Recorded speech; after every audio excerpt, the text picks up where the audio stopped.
At the Odyssey Arena in Belfast, we are used to many different types of entertainment. There's been ice skating there recently, there has been rock bands there recently, and I even remember at one stage Mickey and Minnie Mouse being about the place. But it all sort of took a very strange but appreciative turn for the better as the PDC darts players entered last night. Hello, Mark Webster. Hello there. How are you? I'm not too bad. Not too impressed with last night's result, but I'm not too bad. Right, last night the PDC Premier League darts came to Belfast. First of all, what were your impressions of your surroundings and what was available at Belfast and the Odyssey and stuff?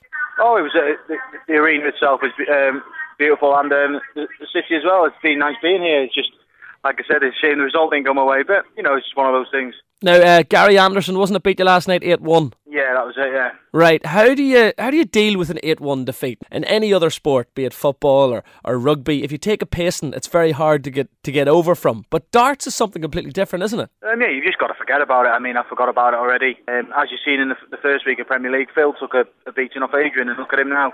He's firing all cylinders. I'm hoping to do the same next week. What is it about yourself, right? Let's talk about you very quickly, right? I think it's fair to say you're one of the more athletically advantaged players on the dart scene. Would that be fair enough? I'd like to think I look after myself. I'm not going to comment on other players. Yeah, I keep myself in good shape away from darts. Is it difficult because when you're in the dart scene, now I know like last night down at the Odyssey, there was a lot of beer about, it was very easy to get takeaway food down there. How is it? How do you do it? How do you try and keep yourself in good nick around darts? Me personally, away from the game, I like playing football by the side. I'm quite keen, play it twice, 3 times a week. And that's what I do.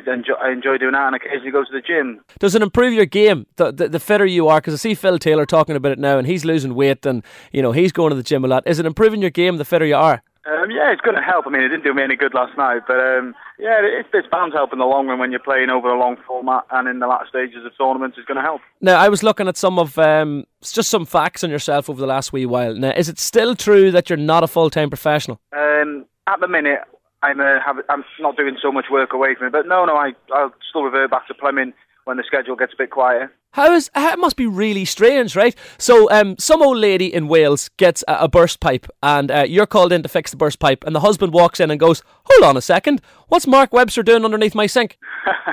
Yeah, well, we work in a lot of schools, and all the kids tend to notice me and say hello, but it's nice, people give me a bit of attention, and it doesn't bother me really. And is it easy to sort of revert from one to the other? From first thing in the morning, you've got a wrench in your hand and there's water squirting in your face, and then 8 hours later you're in an arena with 7,000 people squealing at you? Yeah, it's not too bad. I've been doing it for a few years now, so I'm kind of used to it.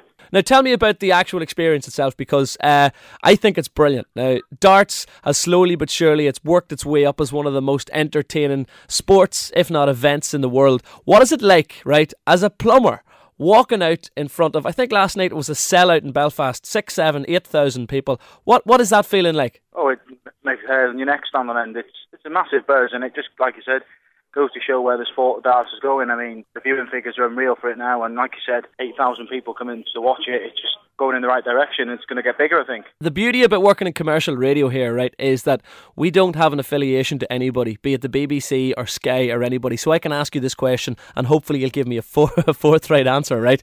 You said in sort of 2009, 2010 that you wouldn't leave the BDO for the PDC, which are the two rival darts organisations. But then it was announced then last year that you decided to say, right, I'm going to work as a darts player for the PDC. Why did you leave the BDO for the PDC, and what's the difference between the two? Well, firstly, I never said that I wouldn't leave.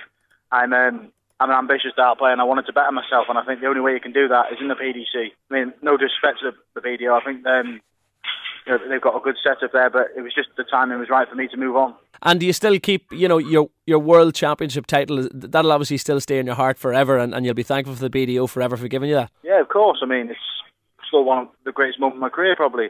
And it all started to me there, and I owe them a lot. But I'm a PDC player now, and that is the place to be, in my opinion. Very quickly, as we let you go, you're in an airport, are you? That's it, yeah. Yeah, you can hear the arrivals and the departures being announced behind you. Now, very, very quickly, I remember last year, at the start of this year, I watched some of the matches, the PDC matches, the World Championships. Your match with Taylor, the quarterfinal, wasn't it? Yeah, that's it, yeah. Absolutely mind-blowingly amazing. Now that must have been some feeling. Can you talk me through exactly what happened and how it felt at the very end? Yeah, it was just, I think it was just one of those games. I was a bit nervous at the start, but then as I got into it more and more, I started convincing myself that I could do it, and at the end, my emotions got the better of me and I was jumping around everywhere. But, it was just a brilliant day. And the fact that everyone had kind of tipped Phil to beat you because he was just starting to go on that nice wee run just before he picks up world titles. Yeah, I mean, well, he's got 15 of them, he's got so much experience, so I don't blame people for making him a favourite against me, but it was just nice to overcome the odds, really. Right, we are Northern Ireland's #1 hit music station, right? We're big into our music here. Now, just tell me exactly, right, what do you do musically on the music front to relax, and tell me about your walk-in music as well. I listen to all sorts. I like a lot of 80s music on my iPod. I think it's a must. And like I said, obviously my entrance music, the Stereophonics. I've got all their albums. I think their music is spot on. And I've been to see them live actually in the MEN in Manchester. So I think, and they're Welsh as well. I think it's a fitting walk-on tune. Yeah, then it's only fair that we finish the interview with a bit of Stereophonics, isn't it? I think so, yeah. Right, they're an amazing band. Have you been lucky enough to sort of meet up with Kelly or any of the boys? No, I haven't, no, but like I said, I've been lucky enough to go and see them live, and it was a brilliant night. Me and my mates enjoyed it, and I'd definitely do it again. Right, so I know Kelly listens to the station because he's always in here. So if Kelly's listening, right, Mark Webster would like a wee chat, a wee meet up, a couple of pints maybe. Yeah, definitely. What tune are we going for then? Oh, it's got to be the Bartender and the Thief. Oh, what a tune! Listen, fella, all I can say is good luck with the remainder of the year, especially with the Premier League in darts, because it's getting bigger. He's return all over the world. It's an absolute pleasure and an honour to have you in Belfast, because I know everyone was delighted to have you here. All right, thank you very much, Connor. Cheers. Listen, have a good day and good luck with the remainder of the season, and who knows, we could see you really soon. Cheers, thank you.